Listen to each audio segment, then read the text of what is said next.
Trying. Hey, that's live. We're live. You are live! Exclamation point. You sound a little hoarse there, Jack. It must be the inflammation. Nah, it must be the 10-pound burger I just had for lunch. Ooh, where'd you go? A place I had never heard of. Okay. Called Jugs Hitching Post. Oh, I've heard about that. In West Bend. Yeah. 10-pounder. No. Well, I mean, their smallest burger is a half-pounder. They have a 1-pound burger on the menu, which I couldn't do. But I thought I haven't had a burger in a long time. But the place was, it's Monday lunch. I'm like, no one's going to be here. A client has a guy that we're using in a story, some quotes from him. He's an artist and he lives out that way and he wanted us to have lunch there. So we meet there. I pull in the park. You could not, this isn't like in downtown West Bend. This is like out in the sticks of West Bend. Kind of like in between West Bend and Allenton, kind of. Sure. But you could not stumble in this place because it's so far off the beaten path. But holy shit, the parking lot was jammed on a Monday for lunch. And it turns out it was 2-for-1 burgers or chicken sandwiches. Okay, there we go. I was waiting for the reason. You just found it. Yes, and everything. They have like a big, the flames are throwing up from the. That's why I'm Inflammajack. I'm Flammable Jack. But it was like a pagan ritual burger. It was crazy. I had the Texas burger with pico de gallo and sriracha. Ah. Well, that's the srirachas. That's like Asian. I don't know. Asian Texas. Yeah. All right. It was mild. It wasn't. But anyway, it was an experience. But was it like top of the line burger though? I mean, you could be like, this was damn good. I mean, you're going back and it was good. It was really good. Okay. I wouldn't break like I would guess I've been on a burger fast and when you break out of it, you really want to have like the best. It was good. Okay. And you can say how you liked it done. It was one of kind of those places where you can say I'd like a medium but I don't know. I think Hefner's is Whistler's. I've never had a burger. Never had a Whistler's burger. Oh my God, are you kidding? No, I usually get a fish fry or something. I have not turkey burger. Outstanding. Okay, all right. Fuddruckers. You should have gone to Fuddruckers. Are those still alive? Are they still around? I don't think so. No, I think Brookfield had one. Yes, they were like, right near Brookfield Square. Yeah, I mean, in their heyday, they were pretty damn good, actually. Heyday. Hey, here's a theme song, by the way. All right. This show is obviously brought to you by Burgers. Here we go. Here's Jack. Here's Jack.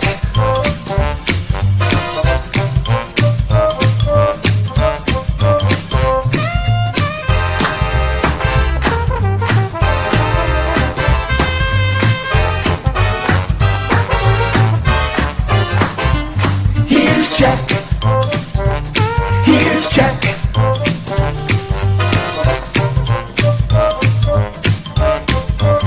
Here's Jack. Man of the hour, the man of the hour with the power. Or something. You've got the power. Burger power. Burger. Uh-oh. Yeah. It was jerky. It was. How are we doing? Are we gone again? Okay. No, we're good. We're sort of good. Okay. Yeah, I don't know what's going on today. Yeah. So what do you want? So a lot of stuff going on. It is. Yeah. It was 80. It was 81 and it was 81 in West Bend. Inland 81 degrees. Inland. I've never seen. This is the first time this year I've seen over 80. Have you? No, I've not. No, not a bit. No. I'm out there in the Ville of Sauk and the Ville of Suck, and I love it. They're wonderful people. But it's been, even on an 80 day like this, it'll probably be like 71, and then like yesterday we rained in the 60s most of the day in Ville Suck. What?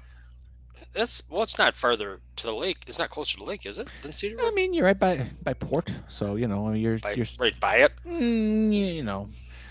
I can smell seagull poop, so it must be close enough. You do paint a picture. Yes. So it is. It's getting to be summer when Summer Sounds announces their lineup. Oh, did they? Yes. Nice. Oh, very good. It's also going to be summer when. I was going to say. It's kind of great. I want to get one of these for this the beach season. Let's see if I can pull it up here. Are you ready, Jack? You need those too. Here we go. Whoops.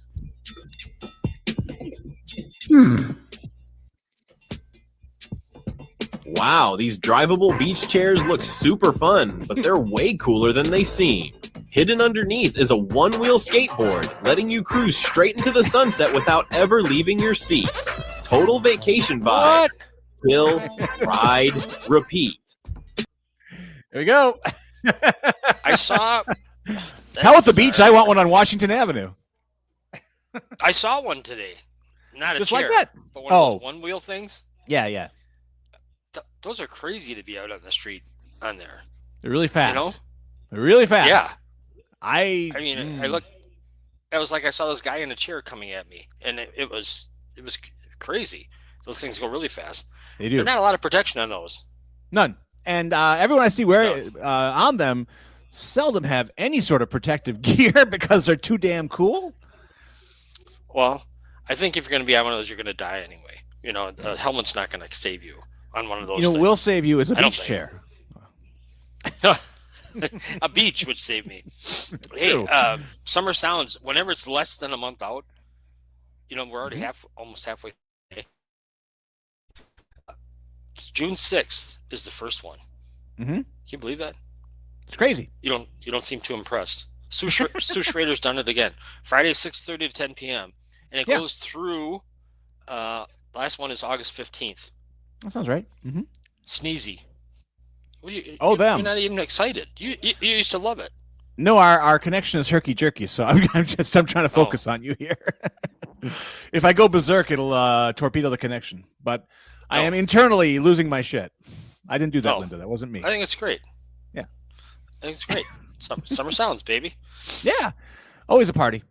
And then this Saturday is Walk for Water. The kids are putting it together. They're trying to raise money to have a well that people need. The target goal is $7,500. I believe they're at about $2,000 right now. Absolutely. But you can walk.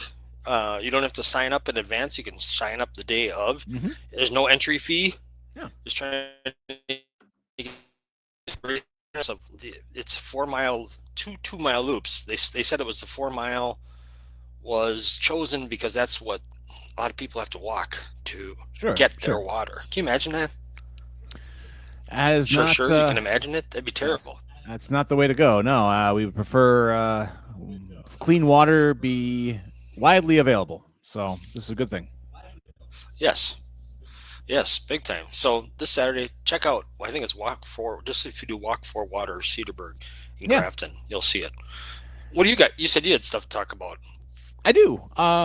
So we are heading into the. What's going on at the library? Well, we're heading into the third month of our new book club, the nonfiction book club. This is the book club that won't lie to you much. And so I might, but the book club itself will not. So the victors write the history, right? Exactly. And we have nothing but victors coming up here. So last month we did a fun book called The Wide, Wide Sea by a guy named Hampton Sides about the great Captain James Cook. Freudian slip. But this month should be fun. If you're not into seafaring, if you're not into scurvy, I understand why maybe you didn't come to last month's book club. We're going to do this month something called Cue the Sun. It is actually the invention of reality TV. It's a book about a year. Most of our titles are from about 2024, and they're all New York Times best-selling nonfiction books. I thought we would just plumb that, mine that plum or plumb that mine. And so, yeah. And when you think nonfiction, you don't have to think dull. No. The reality is stranger than fiction, as they say. Every day. So what's in the Cue of the Sun? What is it about? Any particular shows or the No, whole genre? It really is just sort of the beginning. Tracks the beginning of the genre, starting with. They did a movie on this on HBO with Tim Robbins. It's called the show is called An American Family. It was the early '70s, and it was pretty groundbreaking because PBS sent a bunch of cameras to track an American family. But I guess they found out later that, of course, like I'm sure this book will get into, reality TV speaking of lies, is not really as real as you may think it is. In fact, one could actually even argue it is never real. Well, I think part of the deal is for reality TV, they're lying. I mean, you know something, if it's a show, it's made up. There are lights, there are microphones, just like this show. Do you know, are the Kardashians still I'm popular? sure. I don't know if they're popular, but I'm sure they're still cranking out some sort of multiple shows. I mean, their family has their family tree has many branches, and every one of those branches may have a show. So, because they knew what they, that's kind of their bread and butter. It's not like what did the Kardashians make? Well, they made reality. So it's not like they're. Isn't it wild that it all started because what's her name was in a sex tape, right? Is that how it started? Oh, well, I'll let you know in a month. I'm reading it now. So. Okay. Yeah. Okay. Read the back. What does it say? I'll do that. Well, the back is mostly review as well. I'll read you the flap because the flap might be a little better. The rollicking saga of reality television and ambitious cultural history of America's most influential, most divisive artistic phenomenon from a Pulitzer Prize-winning New Yorker writer. Here's the actual flap itself. Who invented reality television, the world's most dangerous pop culture genre, and why can't we look away? In this revelatory, deeply reported account of the rise of dirty documentary, from its contentious roots in radio to the ascent of Donald Trump, who does have some reality show roots, like it or not. Emily Nussbaum unearths the origin story of the genre that ate the world, as told through the lively voices of the people who built it. I mean, this is going to be a fun book. I like everything that they're trying to do here. Q the Sun explores the morally charged, funny, and sometimes tragic consequences of the hunt for something real inside something fake. Good tagline. So there we go. Yeah, I'm excited. It should be fun. So for your club, that's a book. You pick a book to focus on. Yes. Right, for the month? Yep. And then, so when are you guys getting together to discuss this one? We meet usually the last Monday of every month. So I don't have the exact. It's always at noon on the last Monday, and so it's we just meet for an hour. Yeah. So how's it going? How long has it been going? What's going on with it? Well, I mean, it's these new book clubs, they start and word just sort of, it slowly gets out. But we've had, 3 or 4 people per. I mean, you don't want a crowd of people because you can't have a good conversation. Then it's just everyone, But I guess if it becomes wildly popular and there's 70 people there, I will crack the whip and keep you all in line. So. If there are, you should get cameras and turn it into a reality show. Book club today on TLC. That's right. I like it. Yeah. Let's work on that. So when the summer comes, when school, you have kids in school? When is school let out? I believe my kid Zach told me this morning is like we have 12 actual days of school, not counting weekends left. So, and he'll break it down to minutes and seconds for me too, if you want. Sure, about 3 weeks then. So early June. Yeah. So when that happens, what's the library like? Is the library more crowded during school year? Is it more crowded during summer? Is it the same? What's the deal? So when the summer reading programs kick off, that gets very busy, and then so June stays relatively busy into July, and then you have a little bit of a fall off because vacations kind of kick in hard, and so late July through August is a little quieter. Although we've been busy all the time now. We used to have spring used to be kind of a lull where you could catch up with stuff.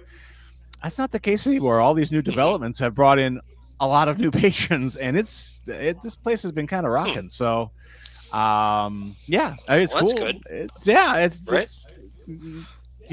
it's busy. we're all kind of like, it's busy. So that's cool. Nerve-wracking, but cool. Good. Yeah, we're busy. But yeah. Well, you in the past you'd open the doors at 9:30, and 1 or 2 people would trickle in to check out the newspapers. And lately, it's sort of been like cluster of people by the door waiting for the automatic door to snap. Waiting outside? Yeah, Really? It's a little different. 9:30. So, not every day. 9:30. That's an interesting time to open. That's kind of one of those things that just sort of carried over from the old building, I think. We've just always been 9:30, and so this could date back to when we were in the firehouse. At the turn of the century. I have no idea. But if people don't like it, you can go to a library board meeting and bring it up. We were talking about this before. I'm going to bring it up now. The Founders podcast, and I bring it up because one of the things that I'm probably about, the guy's done like 300 of these so far, and his goal is to do 1,500. So he takes a book, and he hopes it's an autobiography, or a biography, and then he'll read from the book, but can take his takes on it. What some of the key points. David Senra is the guy's name. So the thing is, one of the recurring themes through it is interesting through whether it's a founder like George Lucas or it's Napoleon or Winston Churchill or Mark Twain. Some of these themes come through again and again, and one of them is. Nobody questions. There's so many things that are just based on tradition, nobody knows why. And these founders typically are people who do something different, right, by nature. Otherwise, why start a business that's doing everything like everybody else? And they're usually hated for what they're doing. By asking, of course, yes, the traditionalists absolutely hated them. So like the 9:30 start time for the library, why is that? I don't know. It's been, and it's true.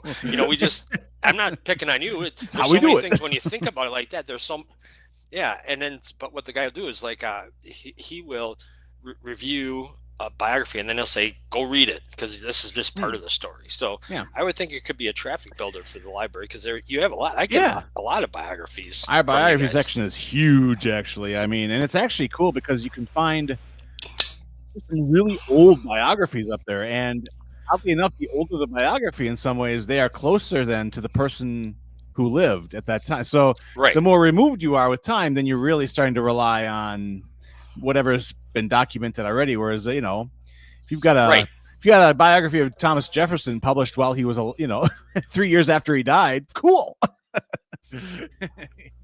So right. But it's interesting. Napoleon, I've listened to 2 different Napoleon ones so far, and the thing is, even though he was so far back in history, relative to us, so many of his things, he wrote so many things down. There are so many pieces that he wrote or that were written about him at the time that it's amazing how much stuff they have on him. I mean, because he was such a he was a self-promoter, and so he wrote tons of things. And one of his things too is not just traditions, but he said, what are rules? If someone says you can't do that, it's against the rules. He goes, rules are just words on a page. That was one of his. It's like those are for other people. Sounds like somebody else I know. those were. I love Napoleon. I love Napoleon. Boy, there's a bumper sticker. Oh my goodness! Wow. Okay. We need some official Jack Henke Show merch, like a bumper sticker that says I heart Napoleon - Jack Henke. That's what we need. But it would have to be tie-dye too. Of course. Did you see the movie they made a couple years back with Joaquin Phoenix? I did. Did you like it? I did. It's a mess. That's what I hear. It's good, but you can't tell it what the fuck's going on from it. It's just. But you know what? You know what's amazing about that? What are you laughing about? I'm Ridley laughing at my Scott, boss. The guy's 85 or whatever he is. Tear her hair out when she hears you. You had restrictions, Mr. Henke. I do. I'm sticking to them. 99 point. Rules are just words on a paper. I heart Napoleon. You're gonna love that one. You're gonna be using that one in every. Oh, you get that's a gift that keeps on giving. It is. But how does that guy do it? Ridley Scott. I mean, and then he just did Gladiator 2 this past year. That was so. But still, even if it's not a great movie, the scope of those movies that he does are just unbelievable. How does he do it? Do you know anything about him? I know you know. I mean, he's lucky to be in a position as a director of great stature. So I think he sits in what they call Video Village, which is like a tent area with monitors. And so he sits in a chair, probably a comfortable one, and he directs from there. He doesn't a lot of directors will get behind the camera and really, and try to get in with the action. Yeah. I think at that age, and I'm not disparaging he's it at all. Past that. Yeah, I think, if you watch him direct Blade Runner or his earliest movies, he's in there and he's getting his, getting his fingers dirty and everything. Now I think he sips tea and goes, action. From Video Village. And that's great. That's okay. Right. I mean, he's got flunkies out there, like assistant directors who will, lift that barge and tote that pail or whatever. So it's okay. I'm listening to there's a bunch of them on George Lucas, but the first one I'm just about done with. And these things run anywhere from an hour to 2 hours. Sometimes they're only 30 minutes, depending on the book. But I'd say Lucas is just a little over an hour. But the thing that's amazing to me is, always in retrospect, you think, this guy was so inspired when he was writing this. He had, he said it was one of the worst experiences of his life, the original one. He would make himself sit. Do you know all this stuff? Am I bored? No, go ahead. He used to make himself sit at a chair from 8 until 5:30 every day. And he said a lot of days he wouldn't write anything. And he said it was just awful. And then they get the thing rolling, and he shows a rough cut to these friends. Oh.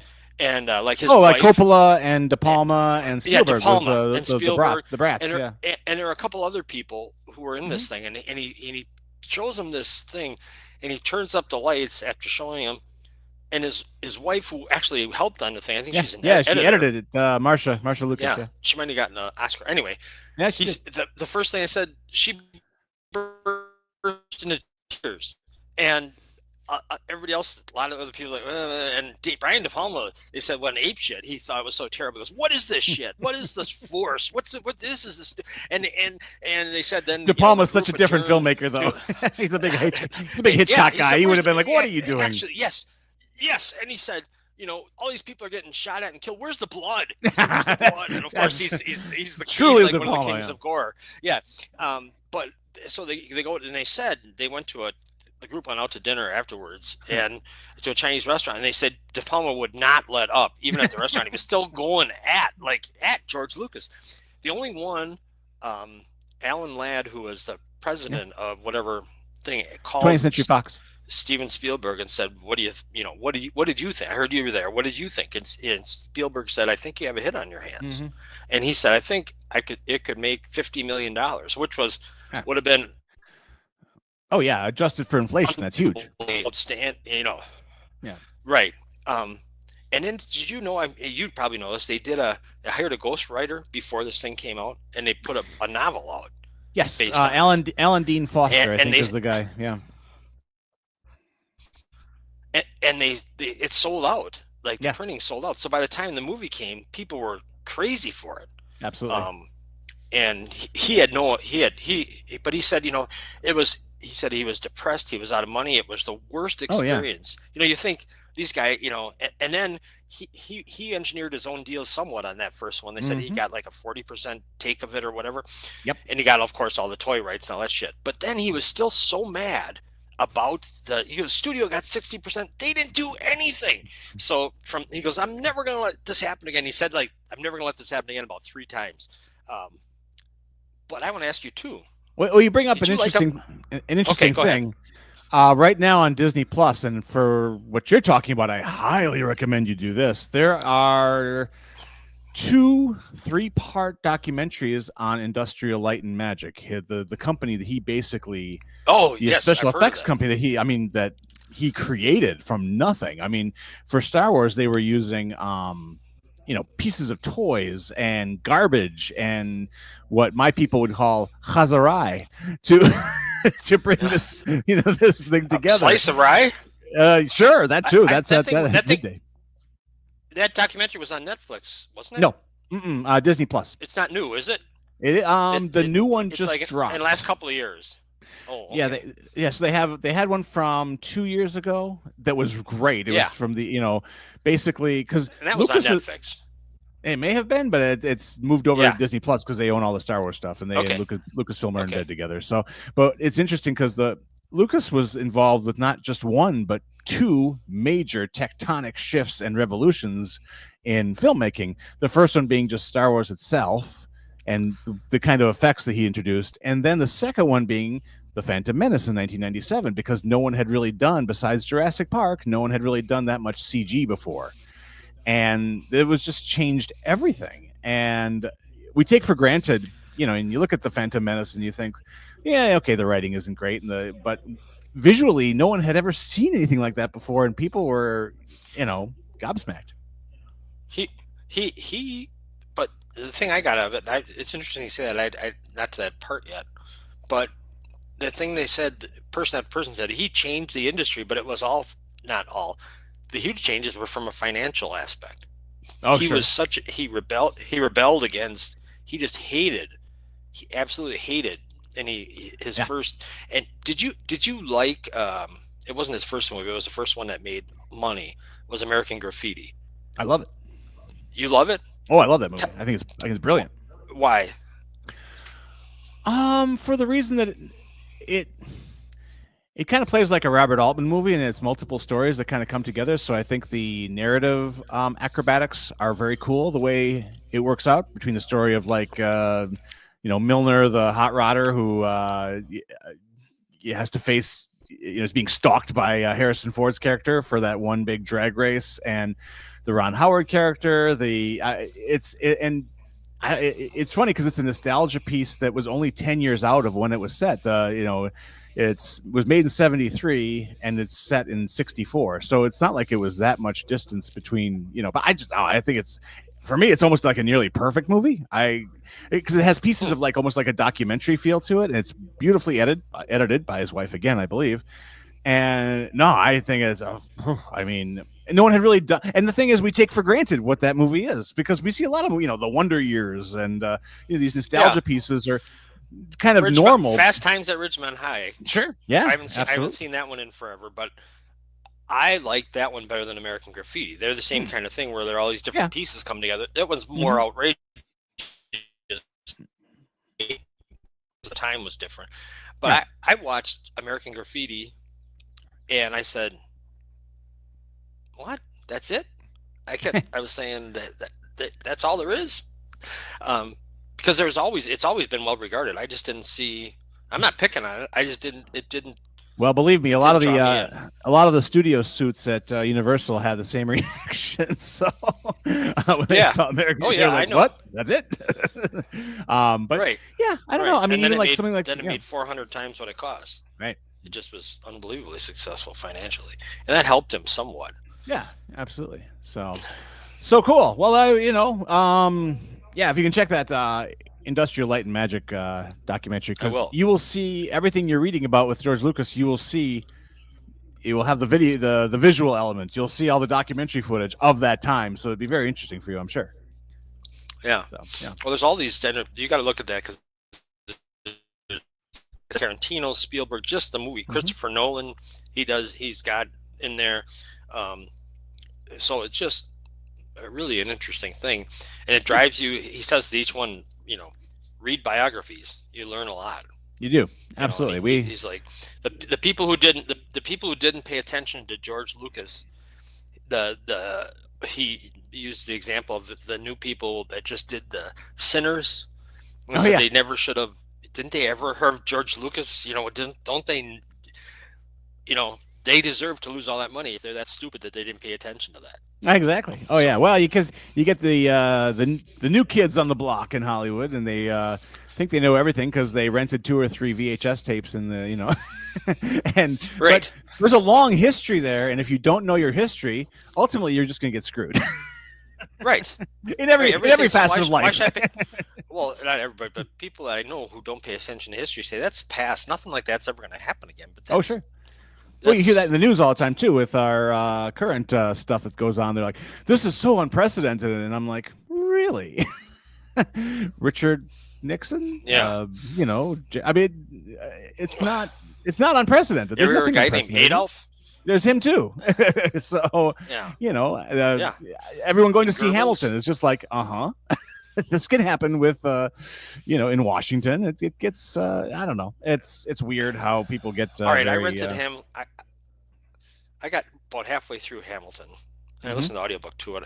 It just didn't. I mean, it was fascinating because so many of the things that you just think of these founding fathers, they just all agreed on stuff and they did all this great stuff. Fighting is going on all the time, but it's interesting. Well, and there's a new. Go ahead. Well, I think I know where you're going, and that's where I'm going. So Ron, was that Chernow, who wrote? He wrote the Hamilton biography, which was huge. People loved it, but he has a Twain biography coming out, I believe, next week. Tomorrow. Oh, is it tomorrow? Okay, all right, that's good too. And we will have it here at your local public library on Hanover. So come on down and put a hold on it. I fear it's going to be pretty popular. So you might not get one right in your midst that day, but we'll do our darndest to see to it that it gets in your midst soon. I'm sure you will. That Chernow doesn't. He's not one for brief biographies. He's very readable. I mean, he's not boring. Yeah. No. Yeah. That helps. Yeah. Cool. All right. We have Dr. Ben coming up. Speaking of not being boring, and I was on this episode. Yes. Speaking of not being boring, that was hilarious. It was fun. He did not know he couldn't believe his eyes or his ears. Well, I get that a lot. And then the Pop-Tart ice cream sandwiches blew him away. Not necessarily a good thing. Absolutely. So I'm going to see if I can cue it up here. While I'm doing that, feel free to put your whatever coda you need on the show here. Okay, Walk for Water. It's a event coming up this Saturday morning. It's 9:00.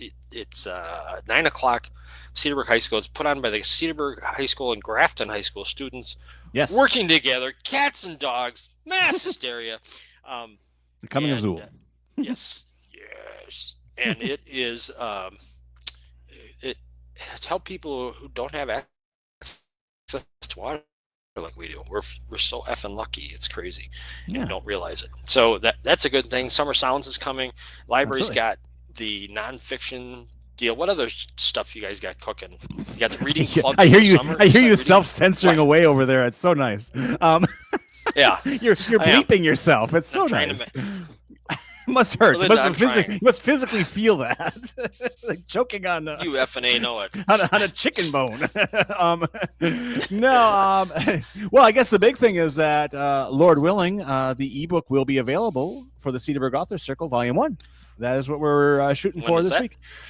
I'd like to think this week. Yeah, I don't have an exact target date. There's a few little things that need to happen first, and we are working on that as we speak. But by the time the week is out, certainly you can hopefully read it on your Kindle or your Apple device and make a little donation to the Cedarburg Friends of the Library, which is nice. And the print version will be available here at the library. You can check it out not too long after that. So, yeah. Exciting times, folks. Excellent. Yeah. Gotta love it. So, yes. Dr. Ben's ready. Very cool. Dr. Ben, he gave a talk last week. It was a sellout, all about inflammation and how it affects your lives. And it doesn't sound too exciting, but it's important stuff. And he made it. He does a good job. Absolutely. Dr. Ben knows this stuff, and he makes it interesting. So, he sure does. That's the whole key. I want to write the Dr. Ben biography, and I'm going to say, chapter 1's going to be part 1's going to be called The Hot Dog Years. Then ice cream treats and cereal. He has a special place in hell for cereal. He does. He wants to banish cereal. I mean, what can you do? So here's the great Dr. Ben and the other people. Yeah. All right. Take care, everybody. All right. Groovy. See ya. Boys and girls, the origin of the letter Q is actually found way back in Egyptian hieroglyphics, which is fitting since food label packaging and the science of supplements is purposely communicated to consumers in unintelligible hieroglyphics. Here to translate the hieroglyphic hooey into English that y'all can understand plain and clear is the professor of protein. Let's hear it for Ben Quiz. He's gotten out of control, Bulldog, since you've been on. I understand Ben, but I didn't understand any of that intro. It was. Ain't you never seen All-Star Wrestling? You got to warm up the crowd. Yeah, I didn't get that one either. Oh my! What do you want to talk about, Ben? Besides video games? I don't really have much today. I was going to see if you had any questions from the presentation the other night, or elaborate on any of that stuff we could talk about. Sure. Yeah, I do. I actually do have a couple questions. But first, I want to talk to you about a new, since Bulldog is here. I turned him onto it this week. Mm-hmm. I don't have any graphics, unfortunately, but there is a brand new health product out. Mm-hmm. And it's a dessert, although it's supposed to be good for you. And it is Pop-Tart ice cream sandwiches. Oh boy! Wow! Oh gosh! Yeah, just think it can't get any worse. They up it another notch, right? I know that doesn't sound. Shake your head. That doesn't sound good. Oh, did you find them? I'm working on it. Here we go. Well, that's Rice Krispies. Hang on.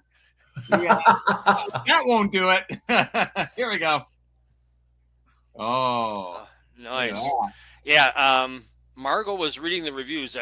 Evidently, they're available at that wonderful health food place, Walmart.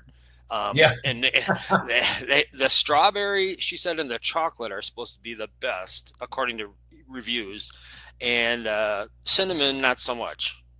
So I don't know. Weird with that kind of food, that super, super sweet food. When you don't eat that food, if you were to try that, it actually tastes. It tastes so artificial and strange. It doesn't even taste good, Yeah,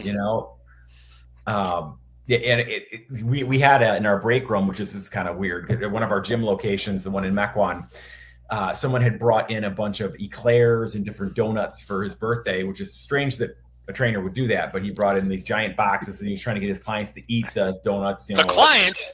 Yeah. So, like, what are you doing?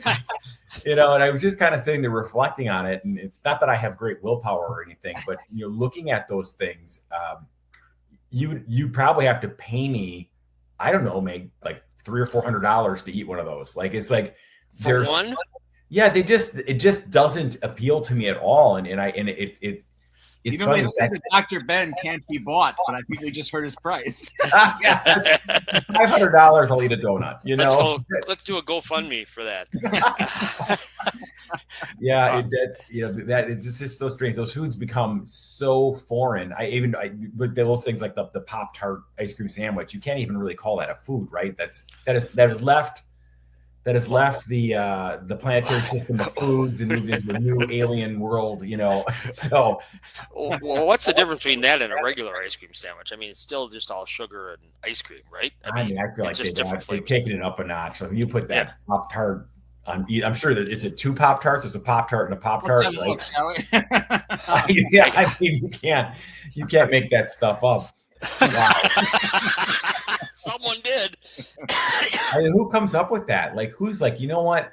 How can we make this food even? Oh yeah, it is. It's 2 Pop-Tarts. Holy crap, Jack! That is way worse than a regular ice cream sandwich. Oh, and they lost me. They could have had me, Ben. I have to admit, it would have looked good to me if they were just on the strawberry without the frosting. If they would have had those with the ice cream in the middle, that would have been pretty darn good. You don't need that frosting. That's full on real Pop-Tarts on either side. Pop-Tarts come 2 in a pack. So if there was just one on the ice cream sandwich, Americans would feel ripped off. Where's the other Pop-Tart? Yeah. Yeah, totally. Well, Bulldog, last night I attended a very scintillating talk on inflammation. It was at Forum Fitness by a fine young Dr. Ben Quist. It was a sellout. The place was jammed. Nice. Yeah, that was the biggest crowd we've seen. That was really cool to see everybody come out for that, especially something as like, I'm going to give a talk on chronic inflammation. Does anyone want to come? And I couldn't believe how many people showed up for that. It's sold out. Coming to town, bigger than Black Sabbath. Yeah, I think it goes to show a lot of people do feel like they are experiencing symptoms of that. Whether it be in their joints or all the other illnesses that it causes. So. I'm so glad you brought that up because yes. I was snookered, not really, but I was brought into a 5K walk 2 weekends ago. Oh boy! Okay, that's what I thought, and I did it, And so it's about 3 miles and some change, I guess, is what the Sure. through Cedarburg. It was for the breast cancer, Junior Women's League. It was a nice event. I was very concerned because I've done 0.5K in my car and back. Sure. A little rusty, shall we say. And I will say I did fine. I told my coworkers they may have to carry me over the finish line, but they did not have to do that. However, the next day, my left knee, speaking of inflammation, grapefruit sized. Oh, geez. Wow. Oof, Okay. wow. A little painful. It was fine. I did some ice for a couple days, and I just figure it was from lack of use, sudden extreme use, and then no use again. Yeah. Whoa. It might have been sudden, but I don't know if 5K walk is extreme, Bulldog. Jack, I had a few Pop-Tart ice cream sandwiches the night before. Did It they was have those extreme. instead of water stations? Did they have Pop-Tart ice cream sandwich stations? Right. Kellogg's was a co-sponsor. It was wonderful. right. Yeah. All right. So then, is that something that I should be worried about? I don't know. I mean, I would just probably ice and elevate, and to see, that. Which That's- I did. that's I would something- like to be able to use it more this summer without worrying about the grapefruit. Yeah. Well, I mean, like Jack just said, it's relative as far as what is a large distance for somebody, because as you're starting out, you start with smaller distances and then you kind of work your way up. So obviously it was too much for what you have going on in that knee right now. So Yes. the The answer is a resounding yes. yeah, so I would start a little shorter distances, and yeah. And have you injured that knee in the past at all? Have you had any? No, but I notice in the transitory seasons, that being autumn and spring, it gets a little tricky, that left knee. And I don't know if it's why it should be weather related, outside of the fact that meteorologically now I can actually tell you what it's going to do if I talk to my knee. Okay, interesting. Service I provide. But yeah, I don't know if that's a change in the pressure or how that works. But yeah, for a few weeks, I've noticed the last couple of years, every spring and fall, I make old man noises in strange places. And getting into the car is a little operatic for me. Sure. Yeah. No, I mean that would be an example of, if you do have a little bit of inflammation going on in your body, it'd be a good idea to kind of get that out of there. Really all the things that we were talking about last night at the talk, Jack. Yeah. So yeah. Well, there are many things. The talk was really good, Bulldog. But I wanted to ask you, as long as we have Dr. Ben on, for a while you were telling me you were playing pickleball with your son. I did. Oh wow. And Okay. and how is that? Did the knee bother you then when you're doing it? Initially, no, but all that weird lateral movement, because I can't let my son win every time. I did notice he would say, "All right, Dad, let's play our 4th or 5th game," and I kind of had to make that Jerry Lewis noise. No more. It kind of hurts. So yeah, I did notice with extended use, and certainly the movement required to return a pickleball across the net for a long time. Well, I would think the cutting and it would be jarring on your. I don't play pickleball or tennis because my knees can't do the lateral movement. Yeah. I just got to watch it. Ben, you're nodding your head. You were a pickleball fanatic, of course. Yeah, I love pickleball. Yeah, and it is super hard on your knees. So you're exactly right. Like all the stopping, the turning, the lateral movements, that is all tough stuff on the knee joint.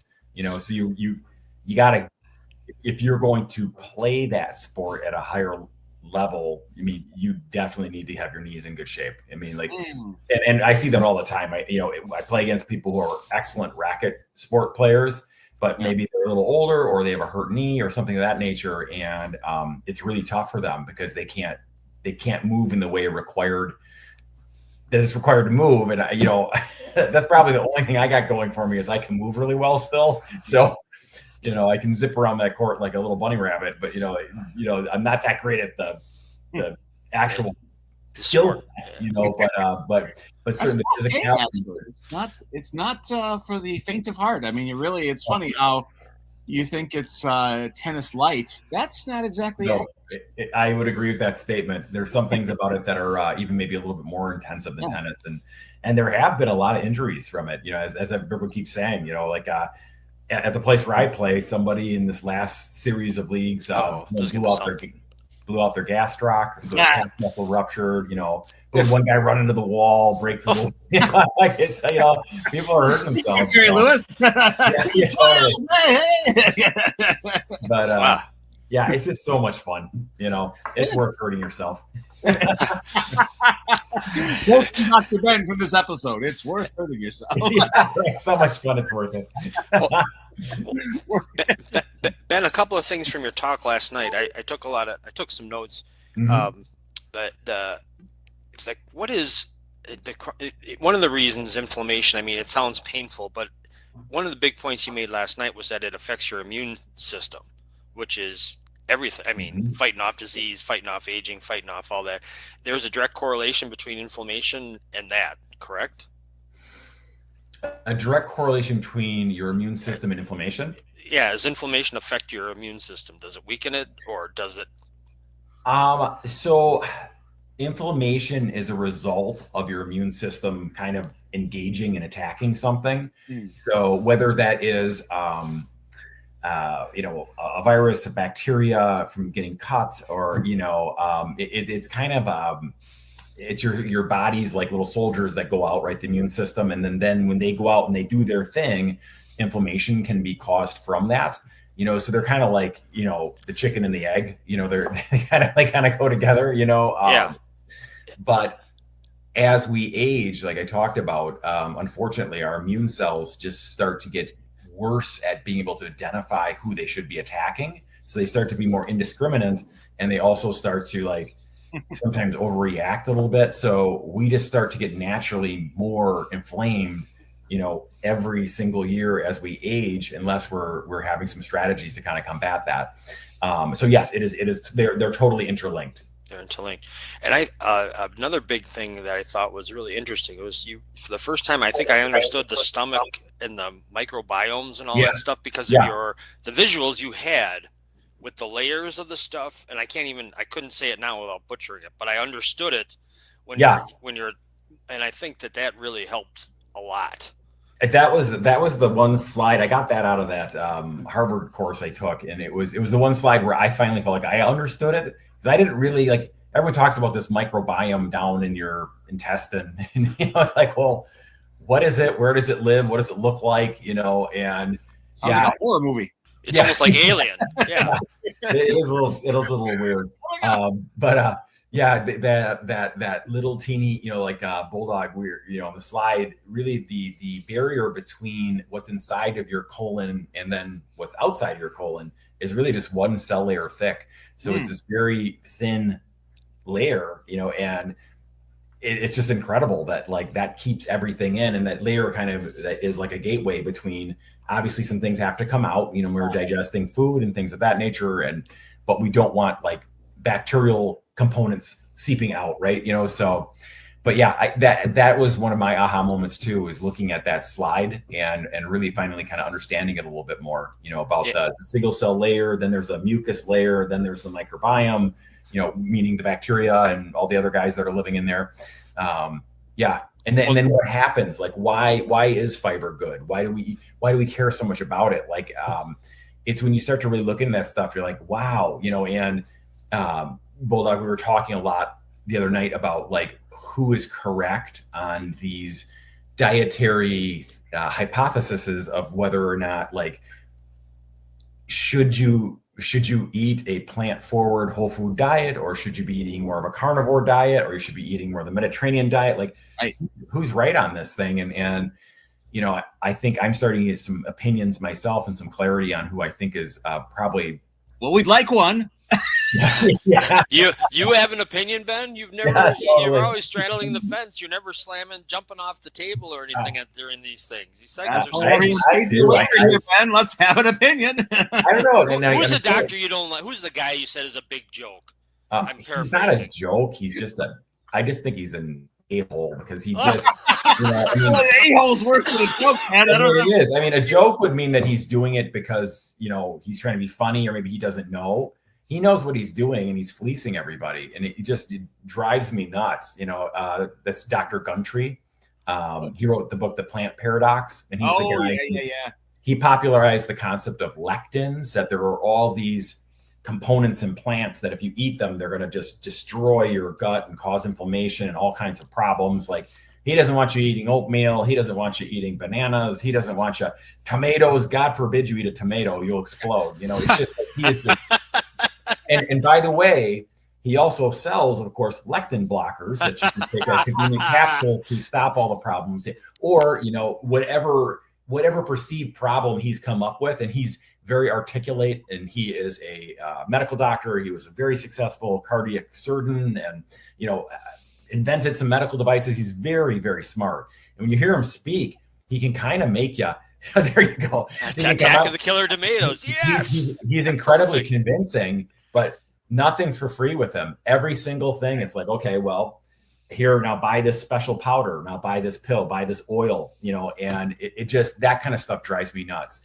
Because first of all, I categorically disagree with about 50% of what he says. I think he is massively misleading the population. And then he's making money off of everybody. He actually thinks, the last time I looked it up, he's worth $70 million.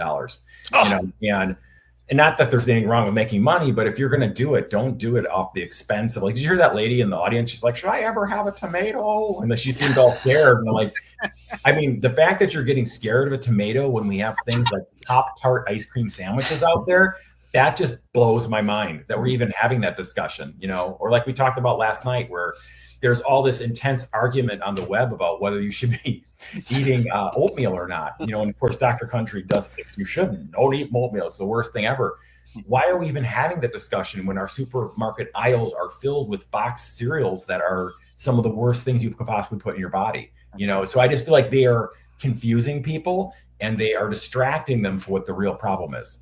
Sadly, those Plant Paradox books do fly off the Cedarburg Library shelves. I'm sure they do. I read it too back when I didn't really know anything about anything. And I'm, oh my God, this guy's figured it all out. He sounds so smart. And then when you start to really dig a little further, you're like, he's full of shit. His microbiome's not working right. Yeah, he's not. I don't know. He particularly gets my goat. I don't like him. Jack, make a note that whenever we want to get his goat, we got to boost. That's important.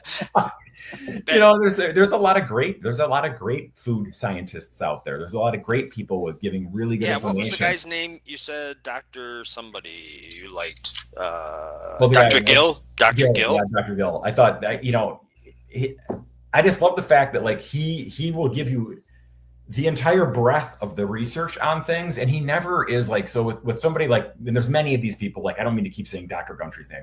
There's many of these people online. They will tell you stuff that they are absolutely certain that they know the truth on this. They will tell you 100%, when in reality, many times what they're saying to you is their opinion.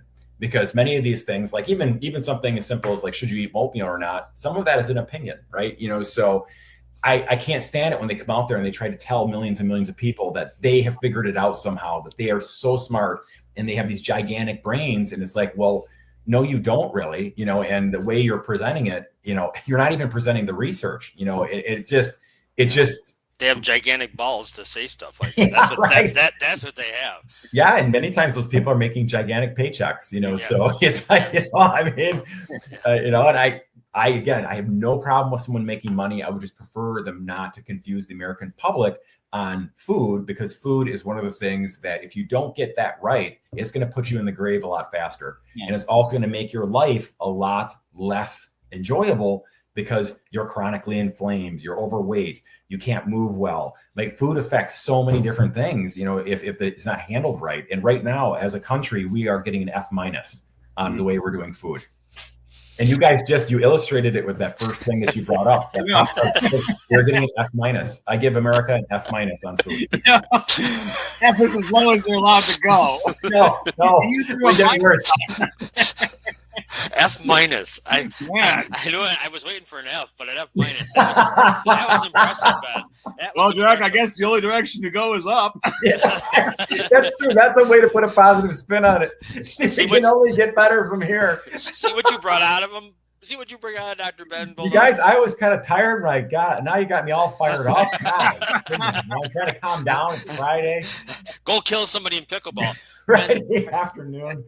I'm not sure I have this right, Ben. A couple more. Bulldog, you wanted to say something. I'm sorry. No, you go ahead. Okay. Was it GRAS? GRAS? Is that okay? And what is that? I thought that's hilarious. What that stands for? So when they look at a food additive, like natural, there's a whole category called natural flavoring, or like, or they.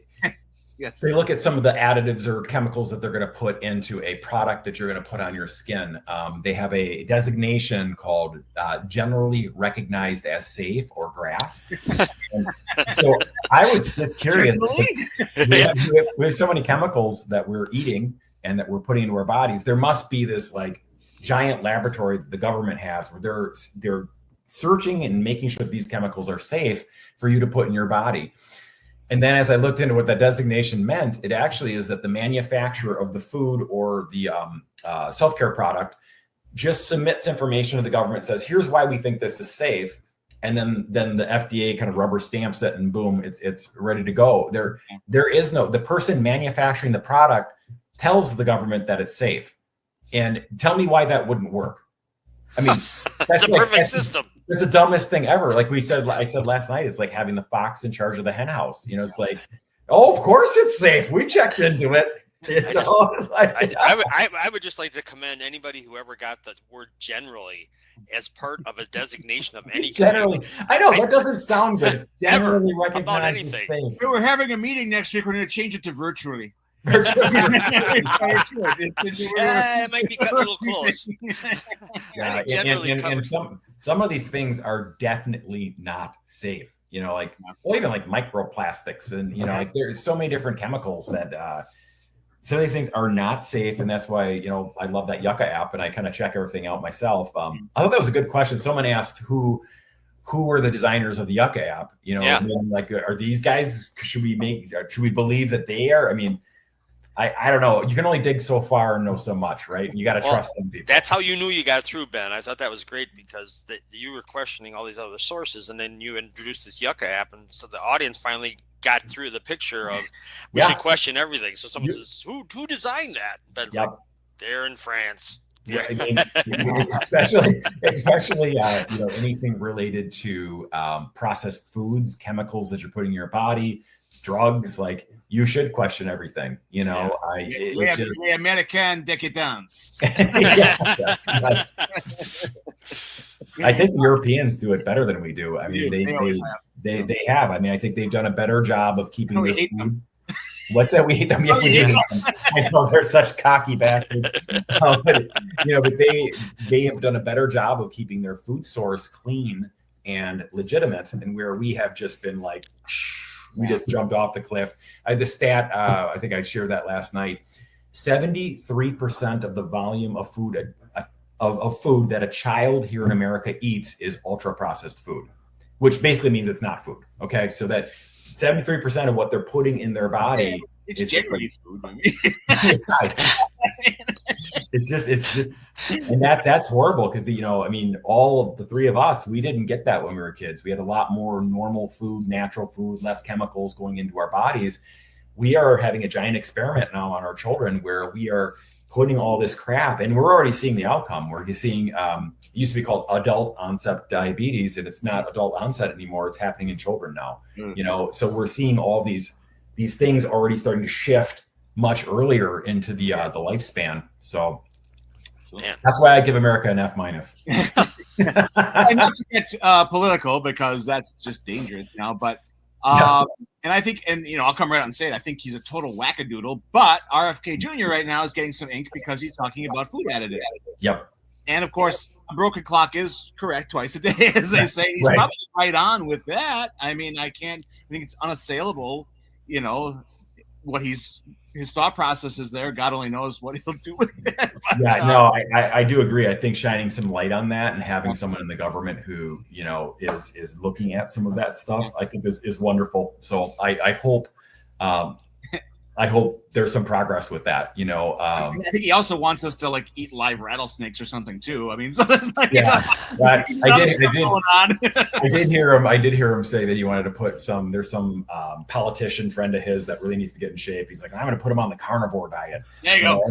That's of course my least favorite diet. I think that is that's very big right now. I'm getting questions in the library about books on that. I was like, we need a book for it. Go eat some cow. Just go eat meat. Yeah, just eat meat continuously. Yeah, that study that we talked about last night was one of the most fascinating studies I have seen come out in a long time. That one about the ketogenic men and heart disease. And ketogenic is the carnivore diet, basically, right, Ben? It's just a high fat diet. So it'd be, typically ketogenic diets are lots of fat, lots of protein, almost no carbohydrate. And there's varied ways to do them. You can do them where they're, in my opinion, slightly more healthy, and there's ways to do them that are really, really unhealthy. But there was that study of the 100 men that had been on ketogenic diets for a period of time and were healthy. And they measured them for heart disease, and then they kept them on the ketogenic diet, and they remeasured to see how much plaque they had in their arteries. And they were trying to prove that these diets are safe, and it doesn't matter that they shoot your cholesterol through the roof and cause all these, weird blood markers. And it was actually funded. It was crowdsourced by a national ketogenic organization. So they had a vested interest in proving that, and they of course told everyone that they did. But then when you looked at what happened with it, 99 of the 100 guys, and these were guys in their 50s, had heart disease at the start of the study, which that's weird. Like, if you look at a population of 100 men, you just randomly pick out of America on various diets, like maybe 40 of them will have heart disease. Maybe the other 60 won't. It's not typically like everybody has it. So they all had it. And then over the course of the year, they all got worse, it's just like, my gosh, like that resoundingly proved that something is going to generally, Ben, I think virtually, everything out of that 1%, that generally means it's not 100%. At which time the National Ketogenic Society disbanded. I know. Everybody. The thing of it is, they just can't stop themselves. They just keep bringing it back. So it was the Banting diet back in the last century. Then it was the Atkins diet. Then it was the Bulletproof diet. Then it's the carnivore diet. Like they can't help themselves. And I think all of us, because like to tell you the truth, I said that in the presentation last night. If I had my choice, if I was just going to eat whatever I wanted, I would be a carnivore diet person. I eat hot dogs for breakfast. I'd eat meat tastes great. It's wonderful. It's just that for many people, not going to say everybody, because there are some people who are very resistant to disease, but for many people, eating a diet where you're eating all meat with massive levels of saturated fat and all the other things that we talked about last night, it can cause some serious problems, serious health problems over time. So I suspect the carnivore diet in their minds, because it does seem to be men, it links into some kind of bulking up, and I know what they're after. Yeah. Yes. All right. Well, another key thing opposite of the carnivore diet, Ben, which I thought you brought up was good. People then start eating fiber, and people have it's almost like once you decide you're going to eat healthy, then you go nuts on it, and you eat too much, and you had said, if you introduce too much, the way I understood it, my interpretation of what you said was, if you eat too much fiber foods right away, instead of introducing it gradually into your diet, the fiber will it'll backfire on you. Not exactly like the carnivore, but it's not good for you either. You have to layer it in or something. I don't know. Is that right? Yeah, totally. So like the microbiome, the bacteria in your gut eat the fiber. Fiber is a non-digestible carbohydrate. It's a carbohydrate that we can't digest and utilize for fuel ourselves, but the bacteria in your gut digest it and they eat it. So if you have a damaged microbiome, meaning it's not very diverse, you don't have, as many bacteria as somebody who has maybe more diverse, more robust, more vibrant microbiome, and you throw down a whole bunch of fiber, you just don't have, your bacteria are not up for the challenge of digesting all of that. And it can actually cause, gut upset and inflammation and different problems. So you got to go slow with that. And the thought process of seeding your gut with the good bacteria first, which would be the implementation of the fermented foods, that's where, I mean, that one study I shared about the individuals who added the fermented food versus the other group that added extra fiber, and the fermented food group did really, really well in their inflammatory markers. And part of that is they're just throwing a bunch of bacteria into their gut that are beneficial. So having some, Franny's Market has a great coconut kefir, putting some of that in with your whatever you're having for breakfast. And then, maybe you have a little bit of sauerkraut or kimchi, or, you have some kombucha tea or whatever it might be. But I have been trying to get some fermented food with every meal that I can in my kind of diet. And fermented food, it's yogurt, it's sauerkraut, it's a number of different things that people don't understand necessarily what fermented food is. Beer. And if you don't have actually, beer is a fermented, 100%. It is a fermented food. I don't know if it has. I'd be curious about that. Bulldog, we should look into that. If that does help reseed your gut with good bacteria. I don't live forever. I'll do some research this weekend. I'll let you know. I'm going to do that in about 2 hours. Now, when you say a diverse microbiome, that's like not just strawberry Pop-Tart ice cream sandwiches, it's chocolate ice cream sandwiches, Pop-Tarts, and all the different flavors, right?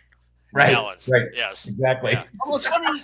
Actually, it's funny that Jack mentioned that, because I was going to say that it sounds like balance is key. I mean, it's like, even like when you're going to, a little meat, a little fiber. If you're going to cheat and slam one of those Pop-Tart things, a pox upon it, but let's move on. So just balance it out and don't be an idiot. And that's a really good point. Okay.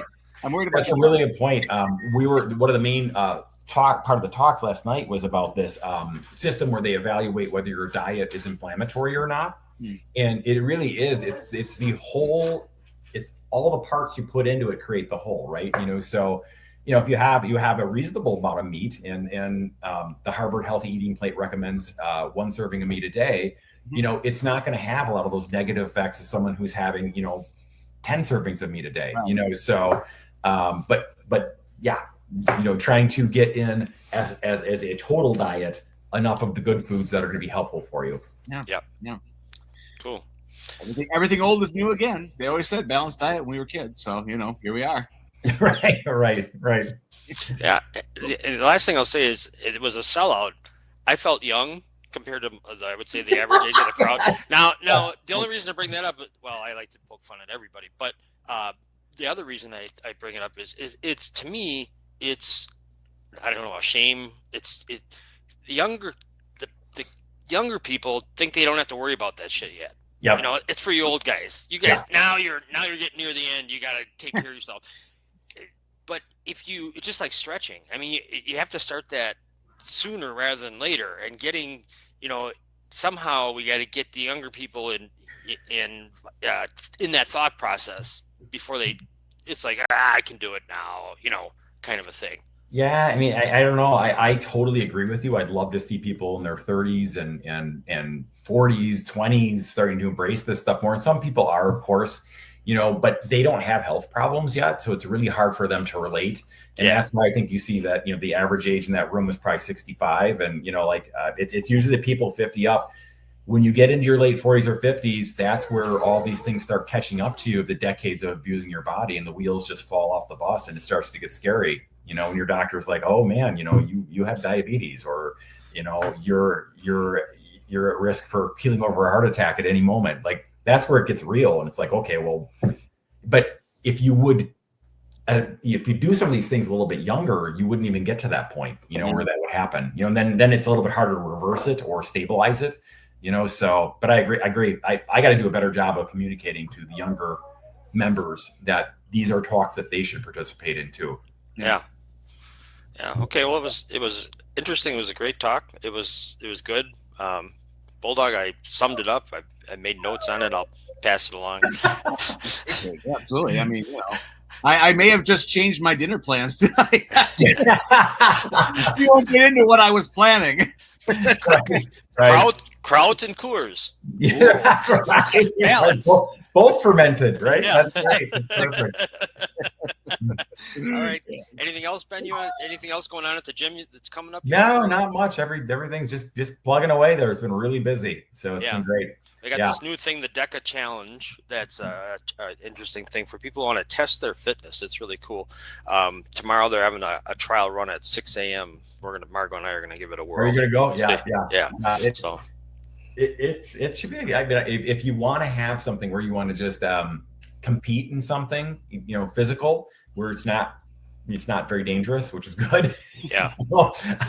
It's not like the Tough Mudder where you're jumping over walls and people are, blowing out knees. This is the skydiving championship next week. Yeah. Right. So we're going to see how it's going to go. But that should be something a lot of younger members, I think, who will be getting, possibly we'll see a lot more of the younger folks doing that. Yeah, so. Definitely. Cool. Awesome. All right, Ben. Bulldog, you have any other things to add about the letter Q? I mean, you're a librarian, for God's sakes. What are you? I'm the one doing the letter history here. You're falling down. Of all the letters, it's definitely one of them. right. It's in there, right? I think the hieroglyphic connection is perfect for Ben and his passion about decoding the hieroglyphics of the health food industry and supplements. I know. Jack, it's Friday. Stop. I can't stop. I can't too stop. Much, He's got me going, man. Whatever conspiracy theories Jack is trying to add to your name. right. Too much. Gasoline on the fire. Inflammable. I was talking about the Illuminati and Ben. We know we've gone too far. Right. All right. Cool. Well, thanks a lot, Ben. Have a great weekend. Yep, good to see you, Bulldog. Remember, moderation. That is right, guys. All right, we'll see you soon. All right, cool. See you, Ben.